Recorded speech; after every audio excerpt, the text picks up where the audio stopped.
આજે જામનગર જિલ્લા દલિત સમાજ દ્વારા જામનગર જિલ્લામાં જે દલિતો ઉપર વારંવાર અત્યાચાર અને અન્યાય થાય છે, ભૂમાફિયાઓ અને અસામાજિક તત્વો જાણે કાયદો આ દેશની અંદર હોય જ નહીં એવી રીતે બેફામ ગરીબ અને દલિતો ઉપર અત્યાચાર કરે છે, એના અનુસંધાને આજે અમે કલેક્ટર સાહેબને આવેદનપત્ર આપેલ કે જામનગર જિલ્લાનું લાલપુર તાલુકાનું પીપળી ગામે એક દલિત યુવાનને ગામનો સરપંચ જે છેલ્લા 3 ટર્મથી ચૂંટાય છે અને સત્તાના નશામાં અને દારૂના નશામાં બેફામ દલિતો ઉપર અત્યાચાર કરે છે, તેના વિરુદ્ધમાં અત્યાર સુધીમાં 4 ફરિયાદ થયેલ છે। હજી સુધી પોલીસે કે તંત્રએ એના વિરુદ્ધ કોઈ હદપારીના કે કોઈ પાસાના કાગળ કરેલ નથી।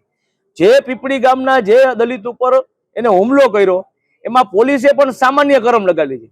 જે BNS ની કલમ 118(2 જે મહાવ્યર્થાની ઉમેરવી એ ઉમેરી નથી। તેના વિરુદ્ધ ખનીજ ચોરીની અસંખ્ય ફરિયાદો ગામના લોકોએ કરેલી છે। એની અંદર અધિકારી પણ સંડોવાયેલા છે। હજી ખનીજ ચોરી બેફામ કરે છે તોય પણ અહીંયા કોઈ પણ કાર્યવાહી કરવામાં આવતી નથી। એને 3 છોકરા છે, રેકર્ડ ઉપર હોવા છતાં હજી પણ કોઈ કાર્યવાહી કરવામાં આવી નથી। એટલે આવા અનેક બનાવો છે।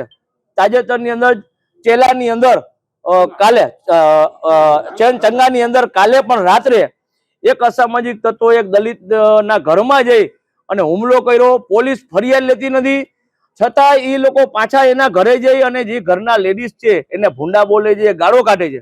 24 કલાક સુધી પોલીસ ત્યાં ફરિયાદીને બિહાડી રાખે છે પણ ફરિયાદ લેતી નથી।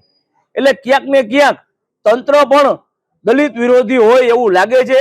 એટલે અમે આજ કલેક્ટર સાહેબને આવેદનપત્ર દઈ અને તાકીદ કરવા આવ્યા છીએ કે અમે બંધારણને માનવા વાળા છીએ, બાબા સાહેબને માનવા વાળા છીએ અને એની અંદર જે લોકશાહી શબ્દ જેને માનવા વાળા છીએ।